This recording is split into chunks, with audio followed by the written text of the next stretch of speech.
Pemirsa, viral pernyataan Kementerian Kehutanan membantah kayu-kayu gelondongan pemirsa yang ikut terseret banjir di Tapanuli Selatan dan Tapanuli Tengah Sumatera Utara akibat hasil pembalakan hutan di wilayah tersebut. Kementerian Kehutanan mengklaim kayu-kayu tersebut adalah pepohonan tua yang tumbang saat diterjang banjir. Namun Bupati Tapanuli Selatan Gus Irawan Pasaribu menyebut tak sependapat dengan pernyataan Kementerian Kehutanan. Rekaman video amatir banjir bandang yang menerjang wilayah Tapanuli Selatan dan Tapanuli Tengah Sumatera Utara viral di media sosial. Tampak kayu-kayu gelondongan ikut mengalir terbawa derasnya arus air. Warganet mengaitkan kayu-kayu gelondongan tersebut merupakan dampak pembalakan liar di hutan Sumatera, sehingga banjir dan longsor melanda sebagian besar wilayah utara Sumatera. Menanggapi hal tersebut, Direktur Jenderal Penegakan Hukum Kementerian Kehutanan Dwi Januanto Nugroho membantah jika kayu-kayu gelondongan tersebut adalah hasil dari pembalakan liar. Menurutnya, aksi pembalakan liar hutan sudah bergeser ke wilayah Indonesia Timur. Kayu-kayu yang terlihat dalam banjir di Tapanuli Selatan dan Tapanuli Tengah diklaim sebagai pohon-pohon tua yang tumbang terbawa banjir. Salah satu hasil analisis sumber-sumber kayu itu disampaikan oleh Pak Wamen juga, satu adalah kayu lapuk, dua juga kayu yang akibat tadi siklon tadi, pohon tumbang ya, dan ketiga juga di area-area penebangan kayu-kayu yang dihasilkan dari area penebangan. Tadi juga disampaikan oleh Pak Wamen, kita deteksi bahwa itu dari PHAT di APR. PHAT adalah hak atas tanah. Namun begitu, Kementerian Kehutanan juga masih melakukan penyelidikan guna memastikan asal-muasal kayu-kayu gelondongan tersebut. Setelah masa tanggap darurat ini selesai, tentu saya sangat terbuka untuk evaluasi, kritik, apapun ya, apakah tim investigasi apapun ya. Tapi sekali lagi kita coba fokus dulu menyelesaikan apa yang dialami oleh rakyat ini secara bersama-sama. Sementara itu, Bupati Tapanuli Selatan Gus Irawan Pasaribu punya pandangan berbeda dengan Kementerian Kehutanan.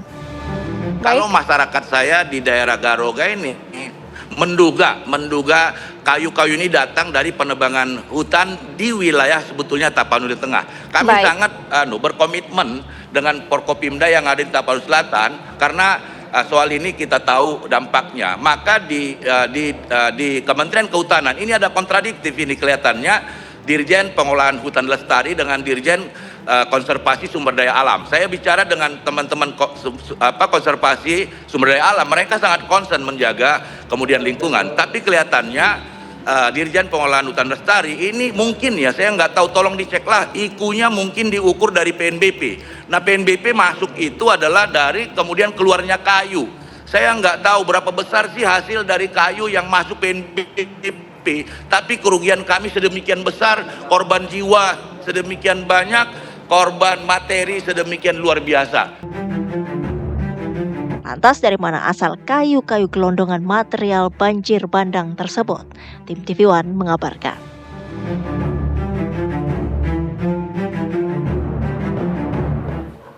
Untuk membahas hal ini, pemirsa, kita sudah bergabung dengan Guru Besar Kebijakan Kehutanan IPB, Profesor Dodik Ridho Nurrohmat. Selamat sore, Profesor. Selamat sore, Assalamualaikum. Waalaikumsalam, Prof. Langsung saja dari sisi kehutanan atau ekologi, apakah Anda melihat wajar banjir bandang membawa gelondongan kayu sebesar dan sebanyak itu, Pak? Ya, kalau untuk tahu penyebab pastinya tentu kita harus melakukan investigasi ya. Tapi kalau saya lihat, saya baru melihat di televisi, kemudian dari berita yang beredar, itu memang kelihatannya campur gitu ya. Berasal dari penebangan, bisa jadi itu nanti kelihatan tuh dari hasil gergajian atau tumbang itu kan kelihatan. Kemudian dari ukurannya itu campur juga dan banyak yang ukurannya kecil-kecil. Jadi mungkin itu dari bekas-bekas penebangan yang lama atau land clearing ya, pembersihan lahan yang tidak bersih. Itu kalau kena air kan kayu itu mengambang, jadi pasti terbawa.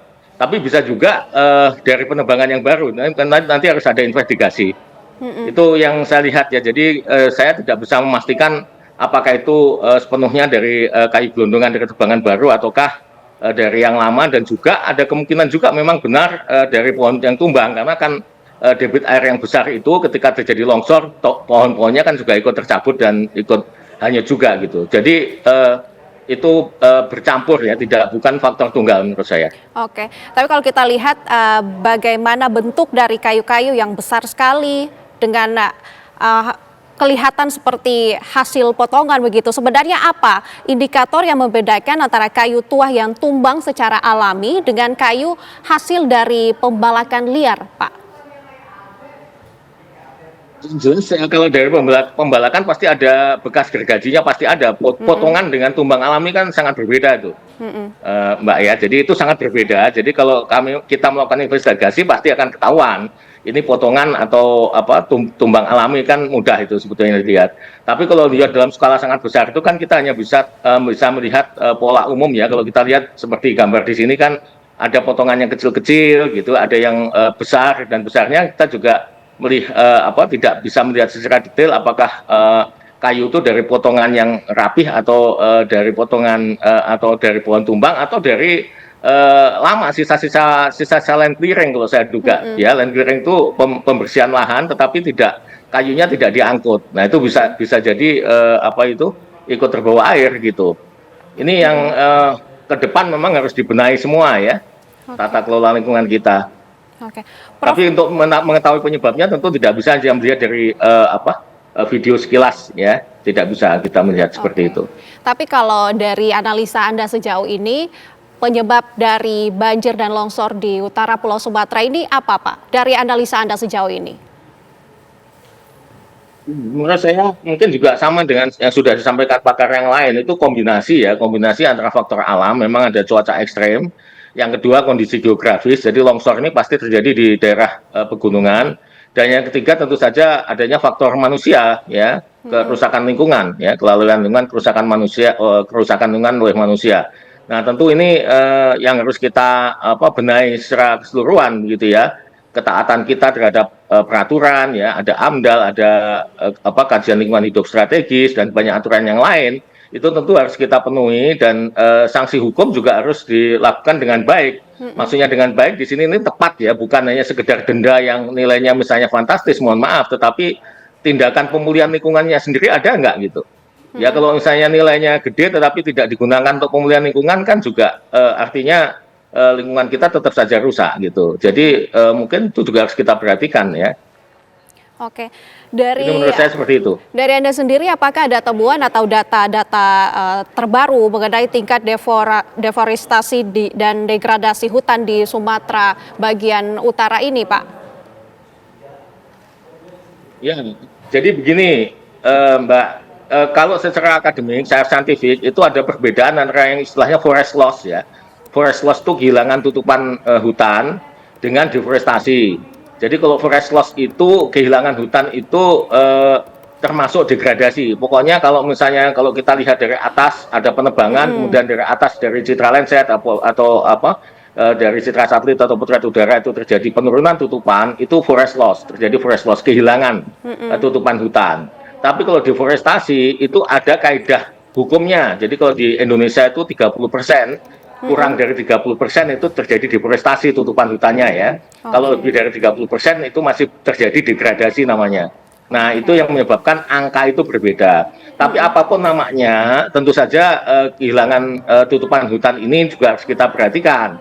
Penyebabnya tentu tidak bisa juga langsung menyalahkan saja kenapa kok terjadi deforestasi dan sebagainya atau penurunan hutan, karena memang lahan kita kan terbatas ya, dan kita harus berbagi untuk kebutuhan yang lain-lain juga, untuk pangan ya, untuk energi dan sebagainya, karena penduduk kita juga sangat banyak, sehingga ke depan multifungsi hutan itu harus kita utamakan. Jadi bagaimana hutan itu bisa lestari, supaya bisa lestari masyarakat harus bisa memanfaatkan, harus bisa mengambil manfaat dari kehadiran hutan itu sendiri.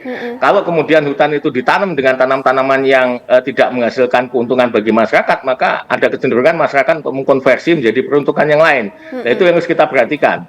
Jadi multi usaha kehutanan, multifungsi, manfaat, daya dukung, daya tampung lingkungan itu harus diperhatikan. Ya, jadi pemanfaatan hutan sesuai dengan daya dukung dan daya tampungnya. Oke. Ya, dan hutan itu harus multifungsi. Ya, karena kalau tidak nanti hutan itu akan dikonversi cepat atau lambat, legal atau legal, dia akan Oke. dikonversi menjadi peruntukan lain yang tentu saja ini Prof. berbahaya Dodik? bagi lingkungan. Ya, Baik. sehingga kita juga bisa berbagi fungsi hutan. Baik, Gitu. Prof. Dodik, sekarang ini ramai di media sosial kampanye tobat ekologi. Anda melihatnya bagaimana? Iya. Iya, saya kira yang namanya tobat, ya tobatan yang sungguh-sungguh, tobatan nasuha, sesuatu yang baik ya. Kalau kita bersalah tentu kita harus tobat, dan yang paling penting setelah tobat itu kan memperbaiki diri gitu ya. Nah, setelah kita evaluasi semua, hanya memang ketika kita bertobat dan memperbaiki diri itu jangan lupa kita harus bersandar pada ilmu ya. Katanya kalau di agama kan ilmu qoblal qouli wal amal. Jadi ilmu itu harus mendasari perkataan dan perbuatan. Jadi sebelum kita nanti melakukan restorasi dan sebagainya, itu dasarnya harus ilmu, bukan hanya kecintaan saja gitu. Oke. Kalau cinta saja ini khawatirnya cinta yang tidak berlandaskan ilmu itu cinta buta gitu ya. Kalau Oke. cinta buta ini berbahaya gitu ya. Baik. Sehingga nanti ke depan ya kita harus melakukan tobatan nasuha, betul begitu. Tetapi semuanya harus berdasarkan scientific base ya, Oke. sehingga dampak-dampak negatif itu bisa kita hindarkan. Saya rasa demikian. Baik, terima kasih Prof. Dodik Ridho Nurrohmat, Guru Besar Kebijakan Kehutanan IPB, sudah bergabung bersama kami. Terima kasih untuk penjelasannya. Selamat kembali beraktivitas, Prof.